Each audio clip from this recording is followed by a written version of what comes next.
delighted to introduce our head teacher, Mr. Christoforu, who will share insights into our virtues and ethos that guide us every day. Welcome everyone, welcome. I hope you can hear me. Madam, can you tell me if I'm loud enough at the back? Can everyone hear me okay? Lovely. Let's talk to you about, start with really 4 critical questions about our school. Why does Abbey College exist? We want to be the forefront and the pride of the local community. How do we act? We act according to 3 behaviours. My staff and the students work towards these 3 virtues called humility, intuition and passion. They help us develop the ideal team player. And that's what our working as a community is about. It's about being really good team players. So we can function in school as a community, but also outside in the workplace. Our mission is to encourage students to become scholars. And I'll go into this in more detail because this actually means something in real life here. And how we achieve our goals, we work towards both character and academic excellence. So we have a program that runs alongside the standard curriculum, the stuff students learn in lessons, to develop them as characters and individuals. And this has led to us achieving outstanding for our personal development in the recent inspection. These are our goals, and they haven't changed for the last 3 years, and they remain for 2 more years as we set the vision for the school. So we want to achieve in line with the top 20% of similar schools, and I'll go into our data in a minute, and you can see where we are in relation to that particular goal. We want an aspirational curriculum for all. So we want a curriculum that's inclusive, aspirational and challenging. And we are very fond of achieving nationally accredited quality marks. So this year we became a centre of excellence for inclusion because of the work we do with our special educational team, but also how we support young people that don't fit into the main body of the school because they need some adaptation to how they learn and how they function. And we work really well to develop our program called The Bridge and New Horizons. We have a chance to speak to colleagues about that later on. In addition, we make no apologies for having a really challenging curriculum. So every student here studies one of our languages from year 7 through to year 11. So they all study Spanish. We believe this develops their cultural capital, their ability to understand the world and how we are a multicultural community. They all study moral and spiritual, which is a phrase we use which means RE essentially, all the way through from year 7. Again, understand about how different faiths, equality and those kind of deeper questions, and they learn to challenge and think and debate for themselves. Alongside that, your core curriculum, your maths, English, science, and the humanities. They have to choose when they get to year 9, a geography or a history as part of their routes. But also, our students here are challenged further than that. So we have students in year 10 that will study statistics GCSE, if they've got the aptitude for it, they show they were interested in maths.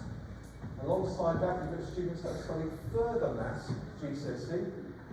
We have a 100% pass mark for that, and they'll pick it up from some will pick up in year 10, but mostly pick up in year 11. Alongside our curriculum is we have, as I said, proactive personal development. Our personal development, you'll see it around the school with there's a board at the back of the hall there, which shows the journey our students take when they arrive here. They're given a personalised careers plan from the moment they step in school. In fact, Miss Lane will go down to the primary schools and start talking to them about their aspirations, trying to allow them to think about their goals in the future. It starts off very broad. What subjects do you like? What do you do outside of school? And as they go through the school, they're mentored and they're supported to narrowing down that goal to a career, vocation, whether that be studying at university or an apprenticeship. But we believe that if students know what they're aiming for, they're more likely to be engaged in school. And we make that a priority. In fact, some of our young people, we make a real invested interest in them when we find that they're struggling with the main curriculum. To up that, we give them more careers guidance to try and motivate them to achieving their goals.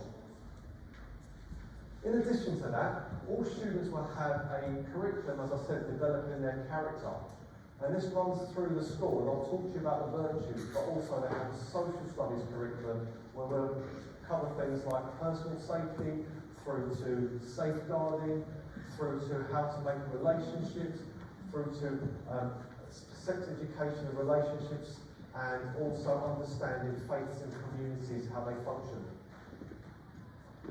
Our teaching and learning is the main priority of the school. Our goal this year is to ensure that students can retrieve information, because we found that through studies that we've looked into and research over the past few years, that young people find it really difficult to retain information, especially as the curriculums have grown in quantity.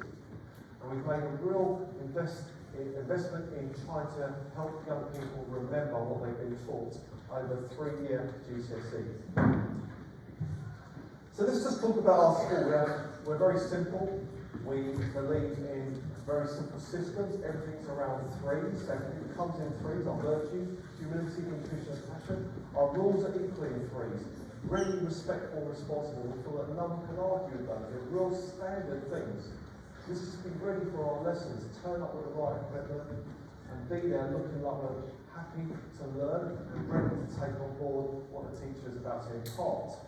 Respectful, we understand about common courtesy with each other. And I'll talk to you about this in a moment around, we use a system called SHAPE, which is an acronym for young people, about how to complete their responses in full sentences. We know that there's an issue around young people writing down the way they speak on a text message. But actually we challenge that. We expect you to respond in courteously, full sentences, and actually please and thank you should be commonplace in those discussions. So we will ask students often to say, can you reshape your response when they respond with one-word answers? And we know that some parents have been to us in meetings and said, I'm using that at home, reshape your answer.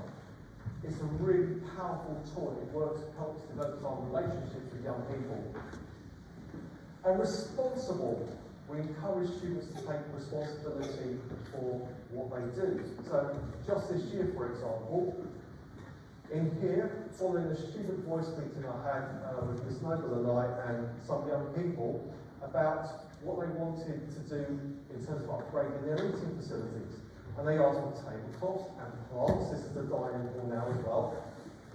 In response to that, the students are encouraged and taught how to wipe down their tables.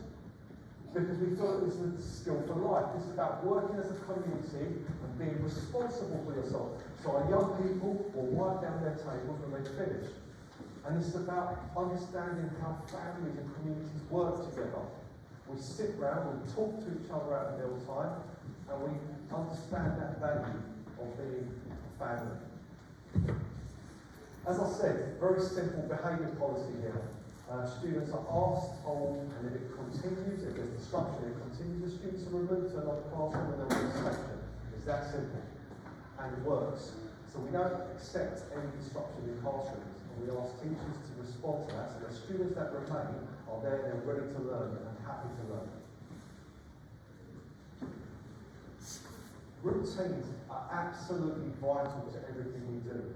We find a routine for absolutely everything, and we don't stop, because routines allow students to understand what's expected of them when they arrive at a lesson through to when they have their meals in the dining hall. If staff have routines and students have routines, staff become predictable. And if they're predictable, then that builds trust. They build trust because you know what to expect. So for example, our students will line up for lessons in an orderly fashion. The teacher will raise their hand, the students will fall silent. The teacher will then tell them what the lesson was about previously, so they can retain that and think, okay, this is what I learned yesterday, and this is what you're going to learn tomorrow. And then they're ready to start their lessons as soon as they walk into the classroom. We have routines for how they arrive in the morning. We talk to them about the values, how to demonstrate good positive behaviours, through to the way they end their lunch in the dining hall. It's all very orderly. And we have a number of schools. I've had literally this year, probably 10 or 11 schools visit us to see how our community work. We don't want people shouting. We want people to raise their hand and everyone goes silent. It works. It works, and feel free to come during an open day and have a look around. But it is calm and it's orderly, and we're very proud of that. And that's probably how we describe ourselves, and it's probably the most important message you hear from me today, is that we are warm.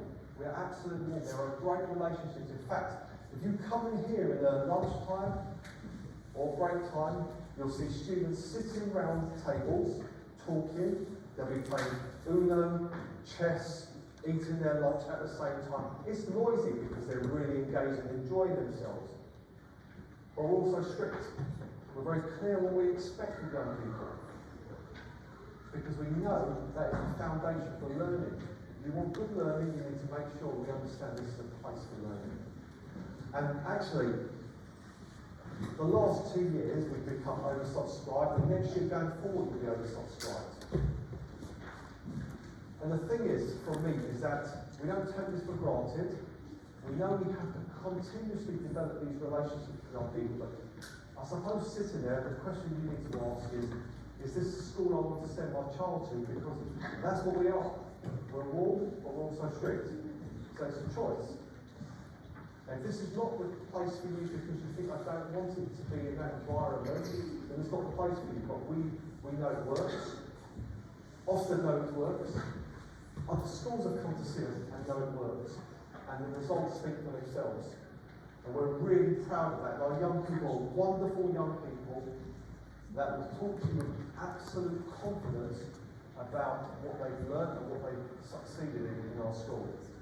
And this is how we built our school. We built it from the bottom upwards, high expectations, real high expectations, no compromise in those expectations, exemplary behaviour, a challenging curriculum, great teaching, and then we've got the assessment and support of young people that need something a little bit different, and adaptation. These are our virtues. So every day, or every week, we will have a core theme, humility, intuition, passion, but each day the students will try to develop that behaviour. So for example, if you're on intuition and it's a Tuesday, we'll talk about how do you remember the detail when someone's having a conversation with you. Through to how do you maintain good eye contact. These are skills for life. It's quite interesting. I took my daughter to an interview, she's now 16, in Hitchin. And I remember her saying to me, no one got the job. All my friends went for this interview, no one got the job because when they shook the person's hand, they just looked at their feet. And this is a skill for life. We're trying to prepare you to be young, respectful adults, and it's really important you understand these fine skills. How to give positive and constructive feedback, really important. So this is the curriculum that sits alongside the standard lessons the students have in their English, Maths and Science. So our expectations extended to the community. We have a really positive parent forum. They meet with me and my colleagues once a month online. All parents are invited, and those that can't attend will fill out their concerns or queries in the survey, and we will respond to every single person, either individually by phone or email, if they can't make a meeting. But they've agreed some wonderful things. For example, the parent guarantee. I can see this on Parent Forum colleagues here. The Parent Forum guarantee, I'll go into that in a second, but essentially, if you've got a query or concern and you just want an answer, you can contact the school and say, I've got a parent guarantee, and I'll guarantee personally within 1 working day I'll respond to you. Via a phone call, or within 3 working days I'll move anything I have to and meet you face to face. And that's a guarantee for me.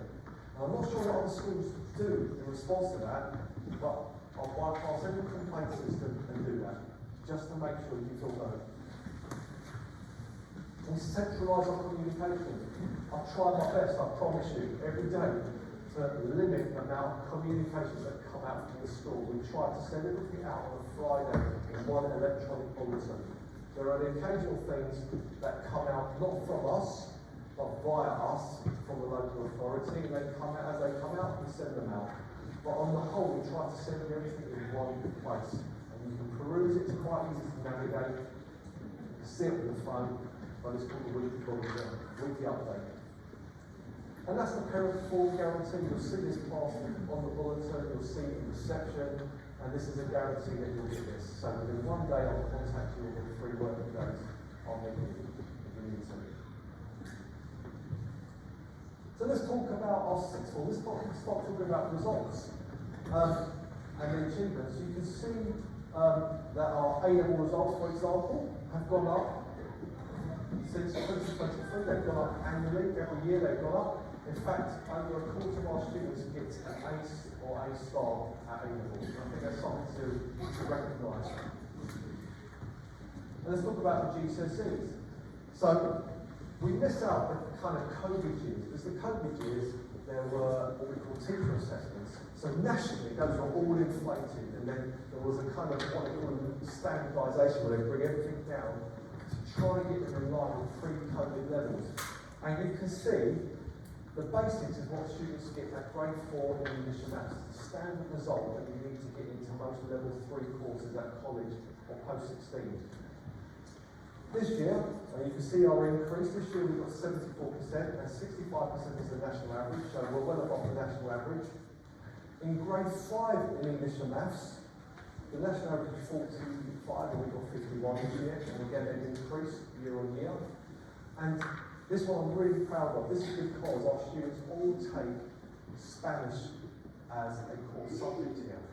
And our EBAC numbers for the first time ever are double last year and well above the national average. And the EBAC is really important for us because it opens doors to universities.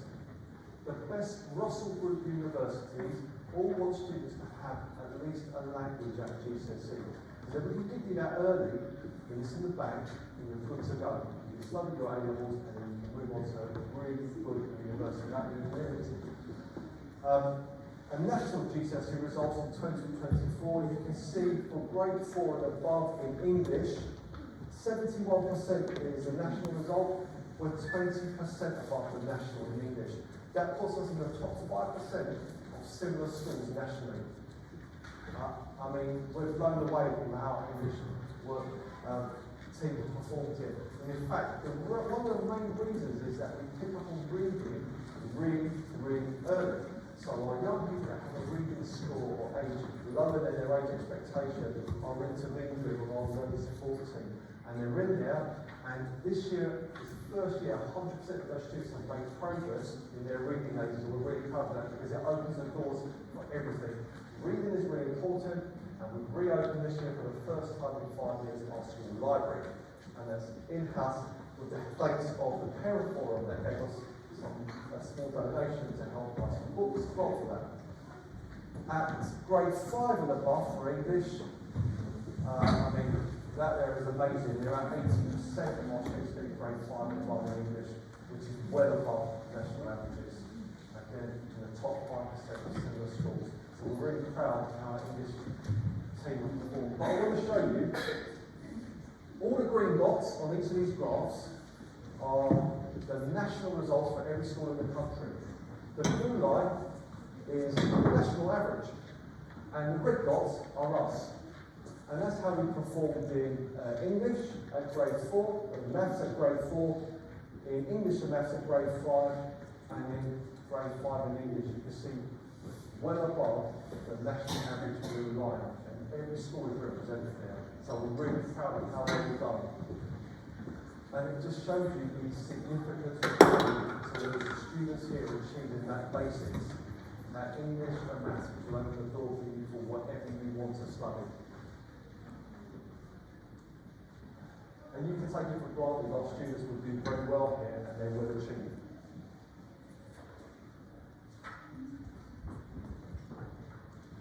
So, I'll start off by saying every student, we want every student to be a scholar.